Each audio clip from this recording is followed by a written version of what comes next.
Hello everybody, and today we are going to be predicting Bash in Berlin 2024. We are going to be going over every single match that is on the pay-per-view and the matches that are coming on the Raw and SmackDown prior that deserve to be on the pay-per-view. Now, yes, I am making my return. It's been about 2 to 3 weeks since I have made a video. I do apologize for that, but I did just start football. I haven't had that much time to get on here. I've had my moments where I could have, but I was just too beat. But I am going to be trying to record a couple more over the course of the Bash in Berlin times. I might do an all-in live stream tomorrow. But nonetheless, let's go over those pre-pay-per-view TV matches that do deserve to be there.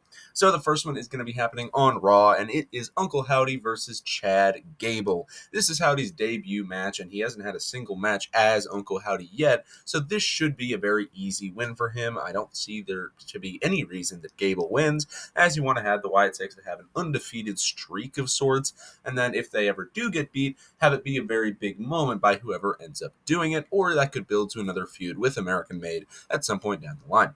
Then we move on to SmackDown, which has Nia Jax versus Michin in a street fight for the Women's World Championship, or WWE Women's Championship, whichever one it is. And this is a very interesting match because you look at the pay-per-view, which, hint, hint, I don't think there are going to be many title changes. And you look at this and you're like, why could this not have been on the pay-per-view? You know, it's the day beforehand. What's the problem here? And I think the problem is that Triple H just wants to have longer matches on his pay-per-views, and this match would have shortened everything else and added its own time into it, and that's why I don't think it's going to be making an appearance on the show. And I do think that this, the Howdy match, and the one we're going to talk about right after this do deserve to be there, and I'm a little disappointed they aren't, but I shouldn't be surprised. It's Triple H. There's 5 matches announced. It's never going higher than that for a show that isn't called WrestleMania or SummerSlam. But nonetheless, back to the actual match. Nia Jax should easily win this match over Michin. Michin is fun. I do like her being the first challenger to Nia, but Nia does need to hold this title for a hot minute, get beaten by a very over babyface, which, sorry to say, Michin is not. Then we move on to LA Knight Open Challenge for the United States Championship. A lot of people could answer this open challenge, and there's really a lot of thoughts online as to who it could be. And I've seen Ricky Starks as a potential option for who it's going to be, and I've seen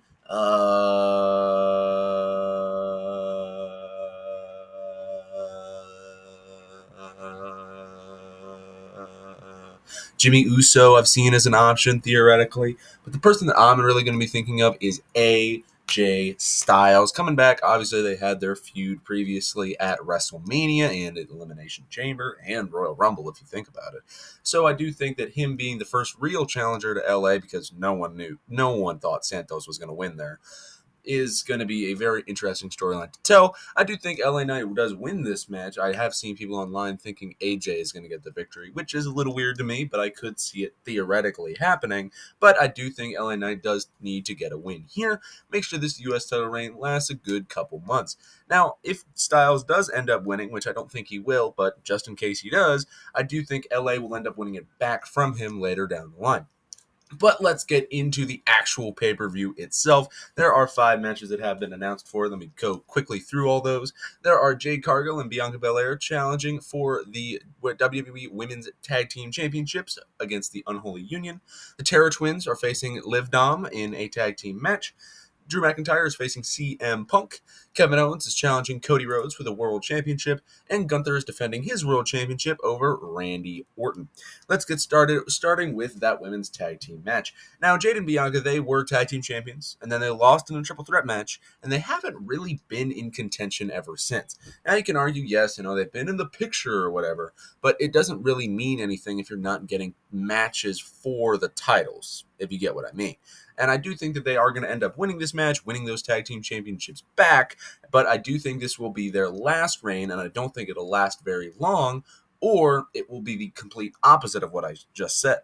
It's either going to be pretty short and they get beaten quickly because they want to build their breakup angle, or because it's Triple H, it's really long and it doesn't end until a little bit, like 2 months before WrestleMania, so that you can have Jade versus Bianca at Mania as your big, whoa, these two titans of the sport clashing against each other moment over in Vegas. I do think that we will end up seeing, now that I've thought about it for the next 20 seconds or so, that we will end up seeing that longer one because, I like the Unholy Union. They're a good tag team, and with Belair and the Blair Witch Project, they're pretty fun, but I don't think they can really be held as viable tag team champions when you have Jade and Bianca on the show. So I do think we will end up seeing Cargill and Belair end up winning the belts. Then we have LIvDom versus the Terror Twins. This is a weird match because it's been a very heated rivalry. You have Damian and Rhea, who were both, excommunicated from the Judgment Day because they're too good or whatever. Or Dominic just turning heel while still being heel and not wanting to be with Rhea anymore and live there, and Damian here, blah, blah, blah, blah, blah. And honestly, I do think the Terror Twins do need to win this match. I have seen a couple people say Liv and Dom are going to end up winning, but this is also a very common storyline that you'll see. Not specifically, but as a vague description.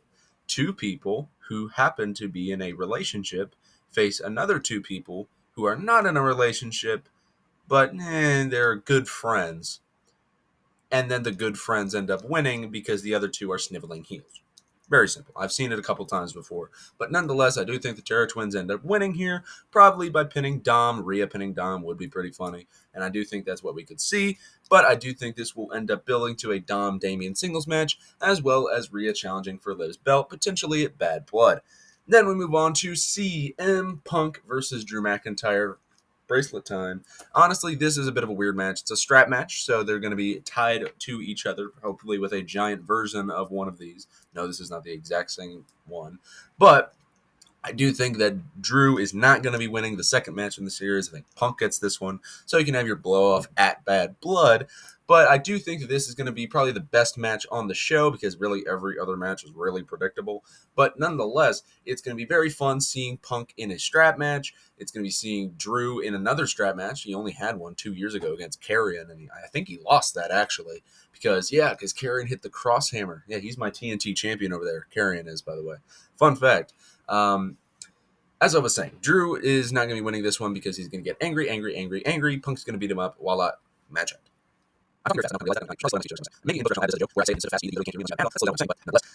do think that Punk ends up getting this one here, so you can have something like a Hell in a Cell or a First Blood match at Bad Blood.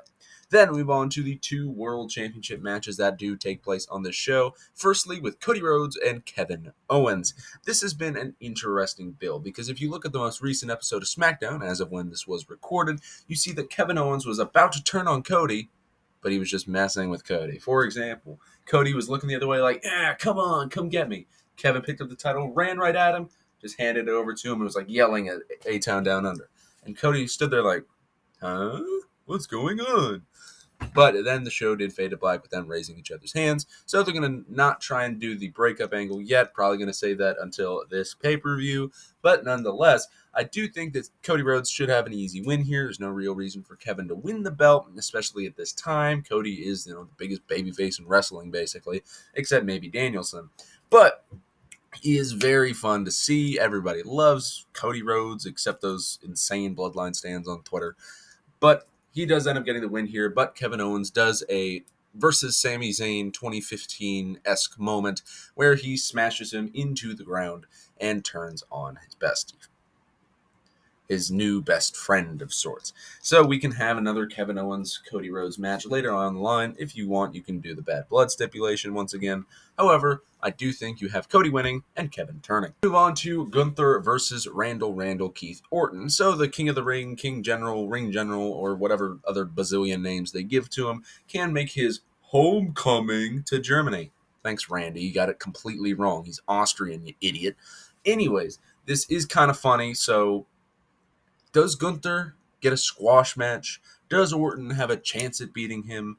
No and no. I do think this will be a competitive match between both men. I do think there will be moments where Orton's about to win. But clearly he will not end up doing that. I do think what the angle they could run with is Randy has a very similar pin to what happened to King of the Ring on Gunther, but Gunther's shoulder is clearly up. The referee is like, 1, 2, oh, his shoulder's up. That doesn't count. His shoulder's up. And Orton's like, huh? But you counted it at King of the Ring. And then he turns around into the powerbomb or the sleeper or whatever gazillion whole finishers that Gunther has. So it seems like he can finish a match with literally anything known to man. He's finished a match with a powerbomb.